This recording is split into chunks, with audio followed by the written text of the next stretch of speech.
सबसे पहली बात तो अगर हम आइसोमेरिज्म पढ़ रहे हैं, इसका मतलब हम दो या उससे ज़्यादा मॉलिक्यूल्स के बारे में बात कर रहे हैं। दो या उससे ज़्यादा मॉलिक्यूल का आपस में रिलेशन हम लोग ढूंढ रहे हैं। स्टीरियो आइसोमेरिज्म शो करने का सबसे जो पहला रीज़न है वो है स्पेस ओरिएंटेशन। स्पेस ओरिएंटेशन एक बढ़िया सा एग्जांपल दे के बताता हूँ मैं आपको। जैसे मान लीजिए आपके सामने कोई मॉलिक्यूल लिखा हुआ है जिसमें हमने सारे एटम्स इस तरीके से लिखे हैं, Cl, F, CH3 and H। ठीक है, ध्यान से देखना, हम सारी चीज़ें करेंगे इसके अंदर। सबसे पहले इसका IUPAC नाम लिखते हैं। IUPAC नाम लिखने के लिए हम लोग सेलेक्ट द लॉन्गेस्ट चेन करेंगे। तो यहाँ पर 3 कार्बन की चेन हमें दिख रही है, 3 कार्बन की चेन हमें दिख रही है इस तरीके वाली, ये दोनों और साथ में ये वाला कार्बन भी काउंट होगा, तो 3 कार्बन की चेन लॉन्गेस्ट चेन कहलाएगी। ठीक है, अब IUPAC के रूल के अकॉर्डिंग जब हम नंबरिंग करेंगे तो numbering should be done in such a way that functional group और multiple bond get minimum number. तो डबल बॉन्ड को हम 1 देंगे और इस तरीके से नाम लिखेंगे। तो इसका नाम क्या होगा, 1 पे हमारे पास 2 सब्सटीट्यूट लगे हुए हैं, तो हम लिखेंगे 1 क्लोरो 1 फ्लोरो। क्या नाम लिखेंगे, 1 क्लोरो 1 फ्लोरो। 3 कार्बन की चेन है, प्रॉप और डबल बॉन्ड है, 1 पे है, डबल बॉन्ड प्रॉप 1 इन। क्लियर है। इसी तरह अगर एक दूसरा मॉलिक्यूल आपके सामने हो जिसमें हम लोग ऐसा लिख रहे हैं, यहाँ पर F है, यहाँ पर Cl है, यहाँ CH3 है और यहाँ H है। अगर आप इसका नाम लिखेंगे तो इसका नाम भी बिल्कुल सेम आएगा, बिल्कुल सेम। कैसे आएगा सेम, क्योंकि सेलेक्ट द लॉन्गेस्ट चेन भी वही होगी, नंबरिंग भी वही होगी, बॉन्डिंग भी वही होगी, सब कुछ सेम है। तो आपको एक डिफरेंस नज़र आ रहा होगा, सिर्फ एक डिफरेंस इसमें आपको नज़र आ रहा होगा, और वो है ओरिएंटेशन, 3D ओरिएंटेशन। स्पेस में, हवा में वो कैसे दिख रहे हैं। तो देखिए क्लोरीन के जस्ट सामने, अगर क्लोरीन सामने दिखता है तो क्लोरीन को दिखता है मिथाइल, और अगर क्लोरीन नीचे की तरफ दिखता है तो उसे दिखता है फ्लोरीन। ठीक है, क्लोरीन के क्रॉस में देखा जाए तो है हाइड्रोजन। इस मॉलिक्यूल में क्लोरीन के सामने CH3 नहीं है, क्लोरीन के सामने यहाँ CH3 था और इस मॉलिक्यूल में CH3 नहीं है, हाइड्रोजन है। पहले क्लोरीन के नीचे फ्लोरीन था, अभी क्लोरीन के ऊपर की तरफ फ्लोरीन है। तो ये स्पेशल और अरेंजमेंट, 3D अरेंजमेंट अलग अलग हैं। सीक्वेंस ऑफ बॉन्डिंग तो सेम है, उसी नंबर 1 कार्बन से फ्लोरीन भी अटैच है, क्लोरीन भी अटैच है, 1 नंबर कार्बन से फ्लोरीन भी अटैच है, क्लोरीन भी अटैच है, लेकिन 3D अरेंजमेंट अलग हैं। मॉलिक्यूल के अंदर स्पेस ओरिएंटेशन डिफरेंट है, उसकी वजह से हम इन दोनों मॉलिक्यूल को एक दूसरे का स्टीरियो आइसोमर कहेंगे।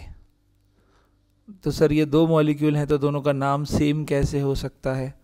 तो दोनों का नाम सेम नहीं होगा, दोनों के नाम के आगे हम कुछ इनिशियल्स लगाएंगे। ठीक है, बिल्कुल इनिशियल लगाएंगे।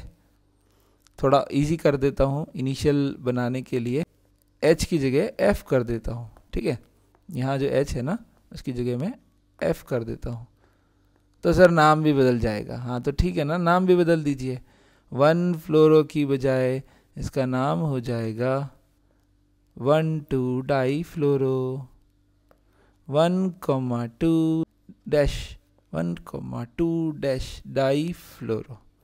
ठीक है, तो दोनों का नाम सेम है, तो इनिशियल क्या बदलेगा वो देखिए ध्यान से। जब भी कभी इस तरीके से मॉलिक्यूल हों, 2 अलग अलग मॉलिक्यूल और दोनों के अंदर सब कुछ सेम होने के साथ स्पेस अरेंजमेंट अलग अलग हो, दोनों फ्लोरीन एक दूसरे के सामने हैं, लेकिन यहाँ दोनों फ्लोरीन एक दूसरे के सामने नहीं है, क्रॉस में है, अपोजिट डायरेक्शन में है, अपोजिट है एक दूसरे के। तो ऐसी परिस्थिति को हम कहते हैं ट्रांस। तो इसके लिए नाम लिखेंगे ट्रांस और इसके लिए लिखेंगे सिस। धीरे धीरे एक पूरा डिटेल सीखेंगे कि सिस ट्रांस कैसे लिखते हैं, ई जेड कैसे लिखते हैं, सिन एंटी कैसे लिखते हैं, अलग अलग तरह के कॉन्फ़िगरेशन असाइनमेंट करेंगे हम लोग। तो अभी के लिए ये समझ लीजिए कि ये दोनों मॉलिक्यूल क्यों अलग हैं, क्योंकि इनमें स्पेस ओरिएंटेशन अलग अलग हैं। ठीक है, इसके अलावा एक स्टीरियो आइसोमेरिज्म का एक टाइप और है, वो भी देख लेते हैं। जैसे मान लीजिए आपके सामने कोई मॉलिक्यूल बना हुआ है जिसमें यहाँ लगा हुआ है COOH, इधर है OH, इधर है CH2OH और इधर है H। ठीक है, इसका IUPAC नाम लिखेंगे।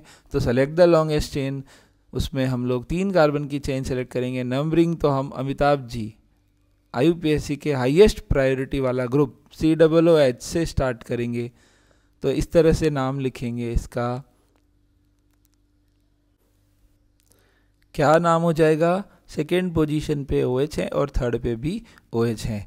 तो हम लिखेंगे 2,3 डाईहाइड्रोक्सी। 3 कार्बन की चेन है, प्रोपेन है और ओइक एसिड। तो ई हटाना पड़ेगा और लिखेंगे ओइक एसिड। अगर इसी तरह का सेम मॉलिक्यूलर फॉर्मूला रखने वाला, सेम बॉन्डिंग रखने वाला, सेम स्ट्रक्चर रखने वाला ये मॉलिक्यूल आपके सामने हो तो इसका नाम भी वही है, 2,3 डाईहाइड्रोक्सी प्रोपेनोइक एसिड। क्योंकि सेम लेंथ वाली चेन है, सेम पोजीशन है, तो ना तो ये चेन आइसोमर है, ना ही ये पोजीशन आइसोमर है, ना ही फंक्शनल ग्रुप है, क्योंकि सब कुछ सेम ही तो दिख रहा है। सब कुछ सेम होने के बाद भी एक चीज़ डिफरेंट है और वो है 3D ओरिएंटेशन। तो यहाँ H लिखा है लेफ्ट साइड में और यहाँ OH लिखा है राइट साइड में, जबकि यहाँ जस्ट अपोजिट है, OH लेफ्ट में है और H राइट में है। यहाँ H लेफ्ट में था, OH राइट में था। तो ओरिएंटेशन अलग अलग है। 2 मॉलिक्यूल, दोनों के नाम सेम नहीं हो सकते। तो हम लोग एक नया तरीका सीखेंगे। अभी के लिए मैं बता देता हूँ। OH राइट साइड में है तो हम लिखेंगे D, OH लेफ्ट साइड में है तो हम लिखेंगे L। बिल्कुल आसान वाला बता रहा हूँ। OH राइट में है तो हमने लिखा है D और OH लेफ्ट में है तो हमने लिखा है L। D for dextro, L for लेवो।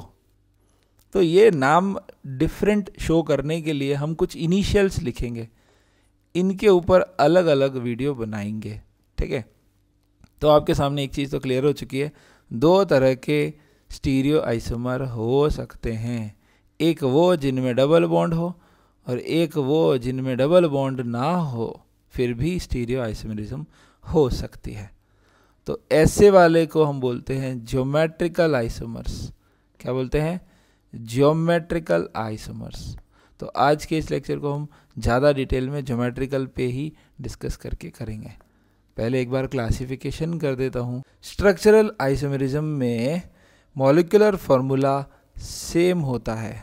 2 या 2 से ज़्यादा मॉलिक्यूल जिनका मॉलिक्यूलर फार्मूला सेम हो लेकिन उनका डिफरेंट स्ट्रक्चर हो।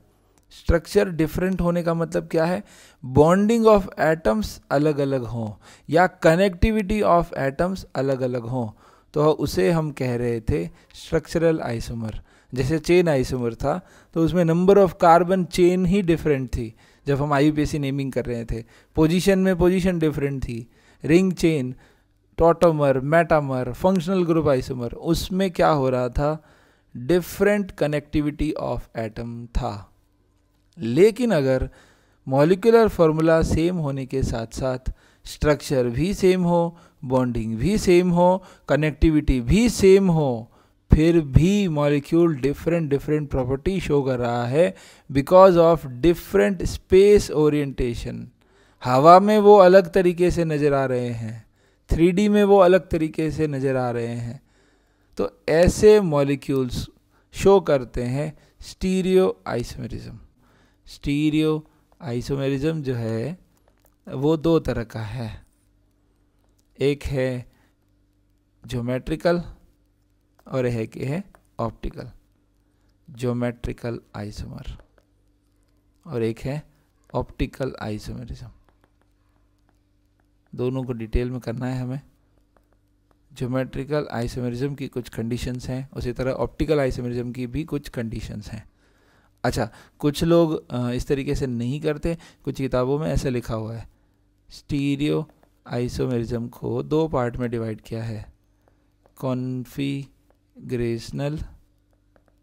और कॉन्फॉर्मेशनल। ठीक है, और कॉन्फ़िगरेशन में फिर दो दे रखे हैं, ज्योमेट्रिकल और ऑप्टिकल। ठीक है, कॉन्फॉर्मेशनल को ऐसे ही रखा हुआ है। तो मैं आपको बता दूं कि कॉन्फ़िगरेशनल ही आइसोमेरिज्म होता है, कॉन्फॉर्मेशनल आइसोमेरिज्म नहीं होता। रीज़न क्या है? आइसोमर होने के लिए कम से कम दो मॉलिक्यूल होने चाहिए, दो कंपाउंड होने चाहिए, दो अलग अलग कंपाउंड होने चाहिए। जैसे मान लो कि मैं हूँ यहाँ पे, ठीक है, ऐसे मैं सो रहा हूँ और फिर मैं ऐसे नहीं सो के इस बार मैंने डायरेक्शन चेंज कर दी। पहले मैं नॉर्थ में सिर करके सो रहा था, फिर मैं साउथ में सिर करके सो रहा हूँ। तो दो थोड़ी ना है, मैं ही हूँ, एक ही व्यक्ति है जो कभी ऐसे सो रहा है और कभी ऐसे सो रहा है। तो दो नहीं है, और दो नहीं है तो आइसोमर नहीं हो सकते। ठीक है, दो नहीं है तो आइसोमर नहीं हो सकते। कॉन्फॉर्मेशनल में एक ही मॉलिक्यूल होता है और उसी में रोटेशन होते रहते हैं, तो उनको हम आइसोमर नहीं कहेंगे। ठीक है, बहुत सारी बुक्स में, कोचिंग इंडस्ट्री में, नोट्स में, सब जगह यही लिखा हुआ है। तो आप इसे ध्यान रखें इस बात को। ठीक है, जाके लड़ने ना लगें अपने टीचर से या कोचिंग वालों से, लड़ने ना लगें कि ऐसे क्यों लिखा है। बट हाँ, रियलिटी बता रहा हूँ मैं आपको, एक ही मॉलिक्यूल हैं, कॉन्फॉर्मेशनल एक ही मॉलिक्यूल होता है और उसके अलग अलग स्ट्रक्चर होते हैं। कभी वो जग रहा है, कभी वो सो रहा है, कभी वो उल्टा सो रहा है, कभी वो सीधा सो रहा है। तो है तो एक ही मॉलिक्यूल, अलग अलग नहीं है। जबकि आइसोमेरिज्म में क्या होना चाहिए? अलग मॉलिक्यूल होना चाहिए, अलग मॉलिक्यूल की अलग प्रॉपर्टी होनी चाहिए। तो आज हम शुरू कर रहे हैं ज्योमेट्रिकल आइसोमेरिज्म। जब भी आपके सामने आता है तो आपको एक चीज़ क्लियर होनी चाहिए, वो है रेस्ट्रिक्टेड रोटेशन क्या होता है। तो ज्योमेट्रिकल आइसोमेरिज्म शो करने वाले मॉलिक्यूल की एक डेफिनेशन लिखते हैं प्यारी सी, ऐसे कंपाउंड या those molecules which have same molecular formula. जैसे हमने स्ट्रक्चरल आइसोमेरिज्म में लिखी थी ना, उसी तरीके से डेफिनेशन लिख रहे हैं। Compounds which have same molecular formula, same structure, same structural formula, structure भी सेम है, same bonding, same bonding of atoms, या बॉन्डिंग को हम बोल सकते हैं कनेक्टिविटी। कनेक्टिविटी, जो जिससे अटैच है वो उसी से अटैच है, उसमें कोई परिवर्तन ही नहीं है। कनेक्टिविटी भी सेम है, बट क्या डिफरेंट है? Arrangement, 3D arrangement. 3D तो समझ रहे हो ना? 3D अरेंजमेंट, 3D मतलब 3 डायरेक्शनल, एक्स वाई जेड तीनों डायरेक्शन में से किसी भी डायरेक्शन में कोई चेंजेस हो सकते हैं, but 3D arrangement is different due to restricted rotation, restricted rotation। ये क्या है, इसको इंपॉर्टेंट समझना है आज की क्लास में। रेस्ट्रिक्टेड रोटेशन की वजह से जो आइसोमेरिज्म बनता है उसका नाम है ज्योमेट्रिकल आइसोमेरिज्म। ज्योमेट्रिकल आइसोमेरिज्म के अंदर मॉलिक्यूल रोटेट नहीं हो पाते, इस वजह से वो आइसोमेरिज्म शो करते हैं। कैसे? जैसे मान लीजिए कि आपके सामने एक पेन या पेंसिल रखी है, ये मैंने एक पेंसिल रखी है आपके सामने, ठीक है, ये आप दोनों हाथों में ले लीजिए। एक आपका हाथ इधर है, एक हाथ इधर है और एक हाथ इधर है। अब आप इस पेंसिल को रोटेट करिए, ठीक है, पेंसिल को रोटेट करने का मतलब ये है कि आप इसे ऐसे नहीं घुमाएंगे कि पहले मुंह इधर था फिर मुंह इधर कर दिया, ऐसे नहीं घुमाना है, रोटेशन करना है, सिर्फ उंगलियों के बीच में पकड़ के उसे घुमाना है। कैसे घुमाना है? ऐसे। तो ऐसे घुमाते रहने से क्या होगा, ये ऐसी ही दिखेगी, ऐसा नहीं होगा कि इसका जो टिप है वो लेफ्ट या राइट में चला जाए। मैं एक यहाँ पे छोटा सा क्लिप ऐड कर दूंगा इस एरिया में, आप देखना किस तरह से रोटेट करना है, ठीक है।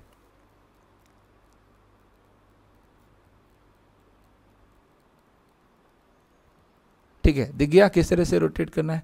तो ऐसे रोटेशन को हम बोलते हैं फ्री रोटेशन। क्या बोलते हैं? Free rotation. ऐसे में मॉलिक्यूल आराम से रोटेट हो सकता है। लेकिन अगर आपके पास एक पेंसिल ना होकर दो पेंसिल हो, कितनी पेंसिल हो? दो पेंसिल हो। देखना कैसे, इस तरीके से दो एक जैसी पेंसिल आपके पास हो, पेन भी ले सकते हो, आपकी इच्छा है। मेरे को बस बॉन्ड को रिप्रेजेंट करवाना है, बॉन्ड दिखाना है। तो दो पेंसिल आपने ले ली है, लेफ्ट हैंड में, ये लेफ्ट हैंड, ये राइट हैंड। राक्षसी हाथ नहीं है, इंसानी हाथ ही है, ठीक है, आप समझ जाएंगे। दोनों हाथों में आपने पेंसिल ले ली। अब इसको आप रोटेट करो। अगर आप रोटेट करोगे दोनों को एक साथ, फिर से यहाँ पे वीडियो बना देता हूँ।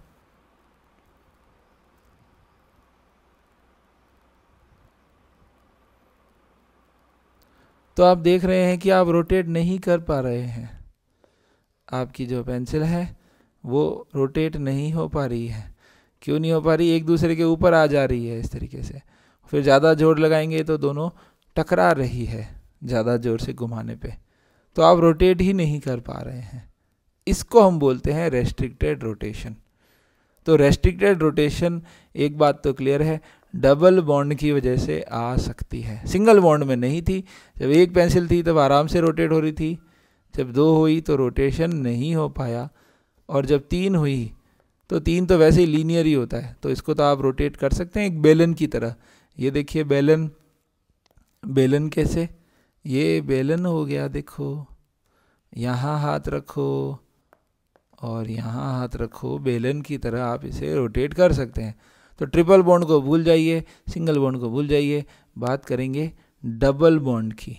तो डबल बॉन्ड में रेस्ट्रिक्टेड रोटेशन की वजह से जो आइसोमेरिज्म शो हो रहा है उसे बोलते हैं ज्योमेट्रिकल आइसोमर्स। अगर सिंगल बॉन्ड होता, ये कार्बन है और ये कार्बन है, तो ये आपस में रोटेट हो जाते। तो इधर के मॉलिक्यूल, इधर के एटम, अगर मैंने F यहाँ लिखा है और F यहाँ लिखा है, तो सिंगल बॉन्ड में अगर रोटेशन हो रहा होता तो ये F थोड़ी देर बाद यहाँ आ जाता इसके सामने, क्योंकि रोटेशन पॉसिबल है, तो ये तो आराम से बदल सकते हैं। लेकिन अगर रेस्ट्रिक्टेड रोटेशन होगा तो ये F इधर हैं, इसमें F इधर हैं, तो ये वाले मॉलिक्यूल का फ्लोरीन घूमकर यहाँ इसके सामने नहीं आ सकता। इसलिए ये दो अलग अलग मॉलिक्यूल कहलाएंगे और दोनों एक दूसरे के ज्योमेट्रिकल आइसोमर कहलाएंगे। ठीक है, तो restricted rotation arises due to, restricted rotation आ किसकी वजह से रहा है, किस किस वजह से आ रहा है, हम बोल सकते हैं डबल बॉन्ड और रिंग। रिंग की वजह से भी हो सकता है, जैसे ये रिंग बनी हुई है, यहाँ पे दो ग्रुप लगे हुए हैं, एक CH3 है, यहाँ पे भी एक CH3 है, दोनों सेम साइड है। हो सकता है इस रिंग में दोनों ग्रुप अपोजिट साइड हो, एक नीचे हो और एक ऊपर हो। यहाँ पे एक मॉलिक्यूल और होगा, एक एटम और होगा, हाइड्रोजन, ऑब्वियस सी बात है। जहाँ कुछ नहीं दिखता वहाँ हाइड्रोजन लगा दिया करो ऑर्गेनिक कंपाउंड्स के अंदर, ठीक है, वैलेंसी पूरी करने के लिए। इस कार्बन की 4 वैलेंसी है, इसकी भी। तो यहाँ आप देख पा रहे हैं ओरिएंटेशन अलग अलग है। यहाँ दोनों आमने सामने एक दूसरे को hello hi tata bye bye, ये एक दूसरे को देख ही नहीं पा रहे, इसके सामने तो H है, तो बिल्कुल दो अलग अलग मॉलिक्यूल हैं। तो रेस्ट्रिक्टेड रोटेशन या तो डबल बॉन्ड की वजह से आएगा या रिंग की वजह से आएगा। अरे मिटाना नहीं था, छोटा करना था, तो दोनों को छोटा कर देते हैं और साइड में लगा देते हैं कि हाँ भाई रिंग की वजह से भी रेस्ट्रिक्टेड रोटेशन आ रहा है। ये एग्जाम्पल हो गया। डबल बॉन्ड की वजह से आ रहा है, डबल बॉन्ड अब कार्बन कार्बन के बीच में हो सकता है, डबल बॉन्ड कार्बन कार्बन के बीच में हो सकता है, डबल बॉन्ड कार्बन नाइट्रोजन के बीच में हो सकता है। ठीक है, तो ये मैं जो बॉन्ड बना रहा हूँ वो आपको दिख रहे होंगे कि ओरिएंटेशन अलग अलग है, बॉन्डिंग तो सेम है। तो डबल बॉन्ड की वजह से हो सकता है रेस्ट्रिक्टेड रोटेशन, उसमें दो एग्जांपल आपके सामने है। तीसरा नाइट्रोजन नाइट्रोजन के बीच में भी पॉसिबल हैं रेस्ट्रिक्टेड रोटेशन, और ये सब ऐसे मॉलिक्यूल ज्योमेट्रिकल आइसोमर कहलाएंगे। ऐसे दोनों मॉलिक्यूल आपस में ज्योमेट्रिकल आइसोमर कहलाएंगे। नाम लिख देता हूँ कौन से फंक्शनल ग्रुप में शो हो रहा है। ये शो हो रहा है एल्कीन में, ये तो था alkene. Carbon double bond nitrogen जो होता है उसको हम बोलते हैं ऑक्साइम्स। कैसे बनते हैं वो सारी चीज़ें तो धीरे धीरे आएगी। एजो क्या है, एल्कीन ऑक्सिम एजो, फंक्शनल ग्रुप का नाम लिखा है मैंने। और साइक्लो, तो इन चारों में आपको ज्योमेट्रिकल आइसोमरिज्म देखने को मिलती है। जिस भी मॉलिक्यूल में एल्कीन ऑक्सिम एजो या साइक्लो ऐसी कंडीशंस हो तो उसमें ज्योमेट्रिकल आइसोमरिज्म हो सकती है। अभी भी मैं बोल रहा हूँ हो सकती है। क्यों हो सकती है, हो सकती क्यों बोल रहा हूँ, क्योंकि मान लो यहाँ पे हाइड्रोजन ही हो, रेस्ट्रिक्टेड रोटेशन तो मैं कह ही रहा हूँ, मॉलिक्यूल में रेस्ट्रिक्टेड रोटेशन है, लेकिन मॉलिक्यूल में जो एटम्स हैं वही सेम है। इस हाइड्रोजन के सामने ये हाइड्रोजन है, इस हाइड्रोजन के सामने ये हाइड्रोजन है। ठीक है, सफ़ेद हाइड्रोजन पीला हाइड्रोजन है तो हाइड्रोजन, कलर जानबूझ के अलग बनाया है। आप ये देखिए इसके सामने H है, hello hi tata bye bye, इसके सामने भी वही है, तो कोई डिफरेंस तो आ ही नहीं रहा है। तो ज़रूरी नहीं है कि रेस्ट्रिक्टेड रोटेशन हो। जिन जिन एटम्स में, जिन जिन मॉलिक्यूल्स में एल्कीन ऑक्साइम एजो या साइक्लो फंक्शनैलिटी हो, ज़रूरी है कि उसमें रेस्ट्रिक्टेड रोटेशन होगा ही होगा।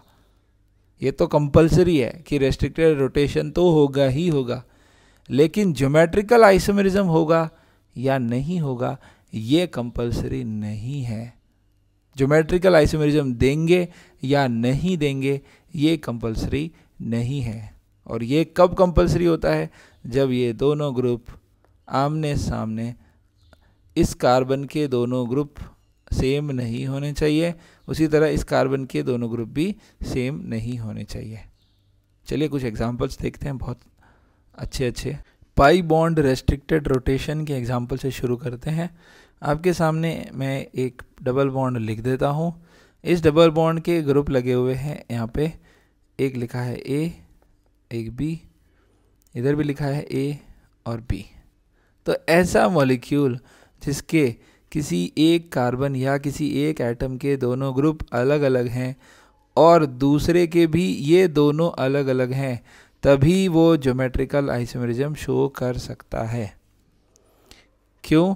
क्योंकि अभी ए के सामने ए है तो ए के सामने बी भी हो सकता है। मतलब इसका कैसा दिखने लग जाएगा, यहाँ पे ए है, यहाँ बी आ जाएगा, और यहाँ बी है और यहाँ पे ए आ जाएगा। तो ये दोनों एक दूसरे के ज्योमेट्रिकल आइसोमर कहलाएंगे। यहाँ एक खास बात और नोट करना कि बॉन्डिंग सेम रहनी चाहिए। कैपिटल ए से ए और बी अटैच है तो कैपिटल ए से ए और बी ही अटैच होने चाहिए।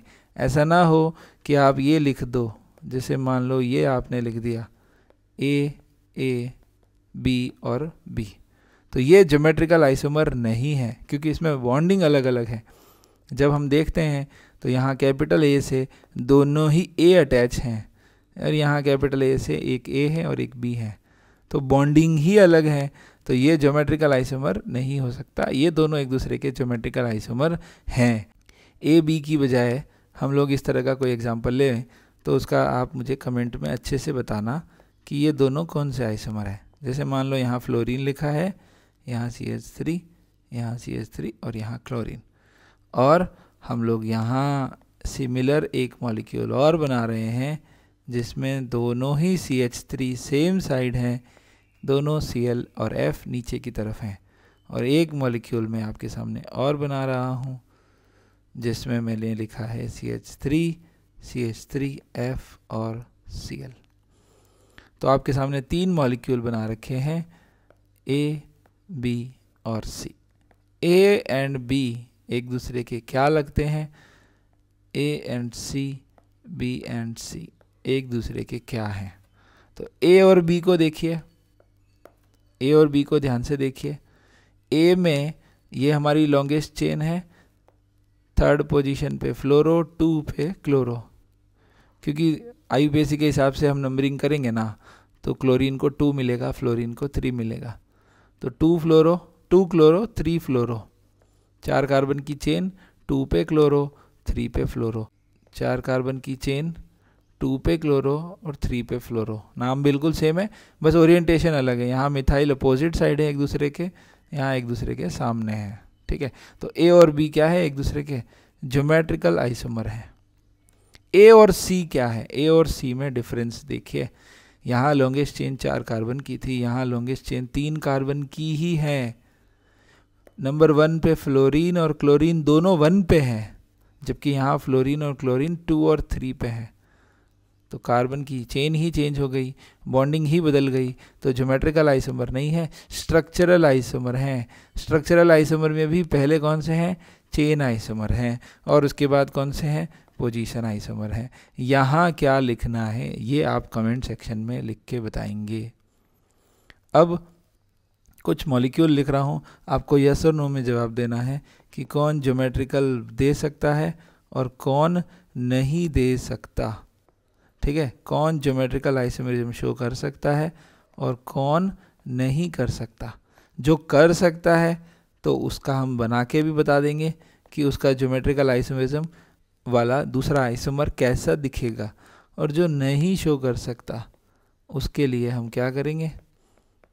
उसको हम क्रॉस लगा देंगे कि हाँ भैया ये ज्योमेट्रिकल आइसोमेरिज्म शो नहीं कर सकता। देखिए, इस मॉलिक्यूल में ये मिथाइल के सामने हाइड्रोजन है। ठीक है, अगर हम इसका दूसरा ओरिएंटेशन बनाएं, हम सोचते हैं कि हम इसको ऐसे लिख देते हैं, मिथाइल को नीचे और H को ऊपर, इन दोनों की जगह बदल के एक दूसरा मॉलिक्यूल बनाने की कोशिश कर रहे हैं। तो हम देख रहे हैं कि इसके सामने H है और अभी भी इसके सामने H है, तो ये दो अलग अलग नहीं है, ये दोनों सेम हैं, ये दोनों बिल्कुल सेम हैं। तो हम कहेंगे कि ये ज्योमेट्रिकल आइसोमर नहीं है, तो ये मॉलिक्यूल ज्योमेट्रिकल आइसोमेरिज्म नहीं दे सकता। ठीक, अब सामने देखिए, यहाँ मिथाइल के सामने मिथाइल हैं, और अगर एक दूसरा मॉलिक्यूल आ जाए जिसमें मिथाइल के सामने H हो तो ये ऐसा दिखने लगेगा, और अगर ये ऐसा दिखने लगेगा तो हम कहेंगे कि हाँ ये ज्योमेट्रिकल आइसोमर हैं एक दूसरे के। मिथाइल के सामने मिथाइल, अच्छा यहाँ प्रिंट गड़बड़ कर दिया, H लिखना था, प्रिंटिंग एरर है ये। तो मिथाइल के सामने मिथाइल है, मिथाइल के सामने H है, चेन लेंथ सेम है, सब कुछ सेम है, ये एक दूसरे के क्या हैं? ये एक दूसरे के ज्योमेट्रिकल आइसोमर हैं। तो ये मॉलिक्यूल ज्योमेट्रिकल आइसोमरिज्म दे सकता था, इसलिए इसका दूसरा आइसोमर बना है, तो ये दोनों ही ज्योमेट्रिकल आइसोमर हैं।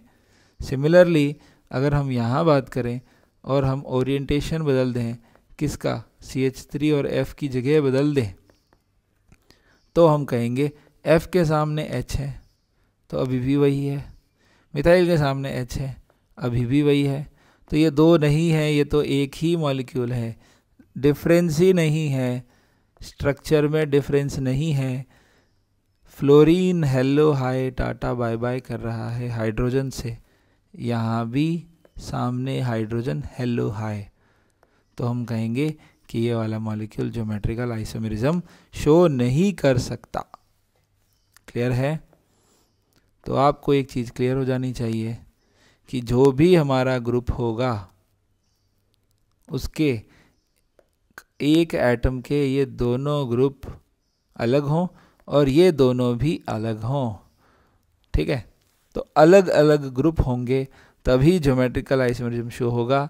अगर सेम ग्रुप हुए तो ज्योमेट्रिकल आइसोमेरिज्म शो नहीं हो सकता। जैसे हमने लिखा है ये मॉलिक्यूल, ठीक है, हमने लिखा है ये मॉलिक्यूल और हमने लिखा है ये मॉलिक्यूल। तो इसमें से कौन ज्योमेट्रिकल शो कर सकता है, कौन नहीं कर सकता, देखते हैं। एक कार्बन के दोनों ग्रुप सेम नहीं होने चाहिए। इसके दोनों ग्रुप सेम है तो ये ज्योमेट्रिकल आइसोमेरिज्म शो नहीं कर सकता। इसी तरह अगर इस वाले मॉलिक्यूल में देखें तो इस कार्बन के दोनों ग्रुप अलग है क्या? हाँ अलग है। इस कार्बन के दोनों ग्रुप अलग हैं क्या? हाँ बिल्कुल अलग है। एक क्लोरीन है, एक हाइड्रोजन है। अच्छा, इसका इसके साथ कंपैरिजन करने की ज़रूरत नहीं है। इस कार्बन के ग्रुप का इस कार्बन के ग्रुप के साथ कंपैरिजन करने की ज़रूरत नहीं है। इसके दोनों ग्रुप और इसके दोनों ग्रुप सेम हो सकते हैं, चलेगा, लेकिन एक ही कार्बन के दोनों ग्रुप सेम नहीं होने चाहिए। इस कार्बन के दोनों ग्रुप ये वाला और ये वाला सेम है क्या? नहीं। इस कार्बन के दोनों ग्रुप ये वाला और ये सेम है क्या? नहीं। तो ये ज्योमेट्रिकल आइसोमेरिज्म शो कर सकता है। इसको देखिए, इस कार्बन के दोनों ग्रुप अलग अलग हैं। हाँ, इस कार्बन के दोनों ग्रुप अलग अलग हैं, बिल्कुल हैं। तो ये भी ज्योमेट्रिकल आइसोमेरिज्म शो कर सकता है। कितने ज्योमेट्रिकल आइसोमेरिज्म बनाएगा, कितने आइसोमर्स बनाएगा, वो बाद की बात है। अभी तो बस ये पूछ रहा हूँ कि शो करेगा या नहीं करेगा। इस कार्बन के दोनों ग्रुप अलग अलग हैं, इस कार्बन के दोनों ग्रुप अलग अलग हैं, तो ये भी ज्योमेट्रिकल शो कर सकता है। इस कार्बन के दोनों ग्रुप इस कार्बन के दोनों ग्रुप से सेम मैच करते हैं, तब भी कोई फर्क नहीं पड़ रहा। अब आपके सामने मैं इस तरीके से लिखता हूँ, जैसे मान लीजिए यहाँ डबल बॉन्ड है और मान लीजिए यहाँ भी डबल बॉन्ड है। तो इन दोनों डबल बॉन्ड में से कौन सा ज्योमेट्रिकल शो कर सकता है और कौन सा नहीं कर सकता? तो ध्यान से देखिए, इस कार्बन के दोनों ग्रुप कौन है? हाइड्रोजन। तो दोनों सेम है, इसका मतलब ये वाला डबल बॉन्ड ज्योमेट्रिकल शो नहीं कर सकता। लेकिन इसके दोनों ग्रुप कौन है? यहाँ पे ऐसे लगा दूँ तो हम लिखेंगे इथाइल और हाइड्रोजन है। इस कार्बन के दोनों ग्रुप ये इथिनाइल और ये हाइड्रोजन है। तो ये दोनों ग्रुप अलग अलग दिख रहे हैं, इस कार्बन में ये दोनों ग्रुप अलग अलग दिख रहे हैं। तो ये वाला जो डबल बॉन्ड है वो ज्योमेट्रिकल शो कर सकता है। कुछ अच्छे एग्जांपल्स देख लेते हैं। तो देखिए, ये मैंने आपको बताया था नाइट्रोजन एज अ ग्रुप बोलते हैं। एज अ ग्रुप में इस नाइट्रोजन के दोनों ग्रुप, एक ग्रुप तो है हाइड्रोजन और दूसरा है लोन पेयर। इसी तरह इसका हाइड्रोजन, एक ग्रुप है हाइड्रोजन और दूसरा है लोन पेयर। नाइट्रोजन पे लोन पेयर होता है, तो दोनों H आमने सामने हैं तो सेम साइड है। ये H नीचे हो जाता तो अपोजिट साइड हो जाता। यहाँ एक लोन पेयर है, लोन पेयर आमने सामने है। तो एक एटम के दोनों ग्रुप अलग हैं, इस एटम के भी दोनों ग्रुप अलग हैं। इधर तो लोन पेयर है, इधर हाइड्रोजन है, तो ये ज्योमेट्रिकल शो कर सकता है। इसी तरह इसको देखिए, इस नाइट्रोजन के लिए दोनों ग्रुप हाइड्रोजन और लोन पेयर अलग अलग हैं। इस नाइट्रोजन के दोनों ग्रुप मिथाइल और लोन पेयर अलग अलग हैं, तो ये भी ज्योमेट्रिकल शो कर सकता है। सिमिलरली यहाँ देखेंगे तो ये मिथाइल है और यहाँ लोन पेयर है, इधर मिथाइल इधर लोन पेयर अलग अलग हैं, ज्योमेट्रिकल शो कर सकता है। ये तो थे एजा कंपाउंड्स। ये हैं ऑक्सिम्स। इसका OH के सामने H है, OH इधर लिख दूँ तो हाइड्रोजन अपोजिट हो जाएगा, है ना। इस कार्बन के दोनों ग्रुप अलग हैं, इस नाइट्रोजन के भी दोनों ग्रुप अलग हैं, ये ज्योमेट्रिकल शो कर सकता है। इस कार्बन के दोनों ग्रुप सेम हैं, ज्योमेट्रिकल शो नहीं करेगा, भले ही सामने वाले के अलग हों। एक के भी सेम आ गए ना तो नहीं कर सकता। इस कार्बन के दोनों ग्रुप सेम हैं, ये भी ज्योमेट्रिकल शो नहीं कर सकता। यहाँ देखिए, इस कार्बन के दोनों ग्रुप हाइड्रोजन नहीं करेगा, इसके भी हाइड्रोजन हाइड्रोजन, ये भी शो नहीं करेगा, ये भी नहीं करेगा, दोनों ही डबल बॉन्ड शो नहीं कर सकते। इस डबल बॉन्ड के लिए यहाँ हाइड्रोजन हाइड्रोजन सेम है, ये ज्योमेट्रिकल शो नहीं कर सकता। लेकिन इस डबल बॉन्ड के लिए इस कार्बन पे मिथाइल है, इस पे हाइड्रोजन है, मिथाइल हाइड्रोजन डिफरेंस है, इधर हाइड्रोजन और इथिनाइल डिफरेंस है, तो ये शो कर सकता है। यहाँ पे दोनों ग्रुप अलग है, मिथाइल और हाइड्रोजन, ये तो मिथाइल और ये हाइड्रोजन। इसी तरह यहाँ हाइड्रोजन, यहाँ पे एक अलग ग्रुप है, तो ये भी शो कर सकता है। सिमिलरली इसको देखो, इस कार्बन का एक ग्रुप हाइड्रोजन और एक मिथाइल, दोनों अलग अलग हैं। इस कार्बन का एक ग्रुप बड़ा सा और एक हाइड्रोजन, दोनों अलग अलग हैं, तो ये भी शो कर सकता है। कॉर्नर वाला डबल बॉन्ड कभी भी ज्योमेट्रिकल शो नहीं कर सकता, क्योंकि उसके पास दोनों पे ही हाइड्रोजन होते हैं, तो ये भी नहीं करेगा, ये भी नहीं करेगा। लेकिन बीच वाला ज्योमेट्रिकल शो कर सकता है। ये मॉलिक्यूल के दोनों ग्रुप अलग हैं, इसके दोनों ग्रुप अलग हैं, ज्योमेट्रिकल शो कर सकता है। इस डबल बॉन्ड के लिए इस कार्बन का एक मिथाइल दूसरा हाइड्रोजन अलग हैं, लेकिन इस कार्बन के हाइड्रोजन सेम आ गए, इसलिए ये डबल बॉन्ड ज्योमेट्रिकल शो नहीं कर सकता। और एक लास्ट एग्जांपल ध्यान से देखिए, बीच वाला डबल बॉन्ड हाइड्रोजन और एक बड़ा ग्रुप, एक ग्रुप और एक ग्रुप दोनों अलग अलग हैं, तो ये ज्योमेट्रिकल शो कर सकता है। ये भी कर सकता है, ये भी कर सकता है, ये नहीं करेगा क्योंकि यहाँ पे हाइड्रोजन हाइड्रोजन सेम है। एक लास्ट एग्जांपल और लिख देता हूँ, ठीक है, दो लिख देता हूँ, है ना। ये डबल बॉन्ड, ये H, ये CH3, ये डबल बॉन्ड और ये डबल बॉन्ड, ठीक है। एक और, ताकि अच्छा नंबर हो जाएगा, 15 हो जाएगा ना, तो अच्छा लगेगा, मुझे भी अच्छा लगेगा और आपको भी अच्छा लगेगा। ओके, ध्यान से देखिए, ये डबल बॉन्ड के लिए ये ग्रुप और ये ग्रुप अलग है, लेकिन ये दोनों तो सेम है, तो ये ज्योमेट्रिकल शो नहीं कर सकता। इसको देखिए, इस कार्बन का ये ग्रुप और ये ग्रुप अलग है, इस डबल बॉन्ड के लिए ये कार्बन का ये ग्रुप 3 कार्बन है, इधर 2 ही कार्बन है, तो ये वाला डबल बॉन्ड ज्योमेट्रिकल शो कर सकता है। अच्छा, ये तो वैसे भी नहीं कर पा रहे थे, ये दोनों में हाइड्रोजन हाइड्रोजन थे ना, तो ये भी नहीं कर सकता, ये भी नहीं कर सकता। इसमें भी यहाँ हाइड्रोजन है, यहाँ हाइड्रोजन है, ये नहीं कर सकता, लेकिन ये कर सकता है। ठीक है, आज के लिए इतना ही। नेक्स्ट क्लास में हम लोग सिस, ट्रांस, सिन, एंटी, ई, जेड, ये सारे कॉन्फ़िगरेशन असाइन करना सीखेंगे।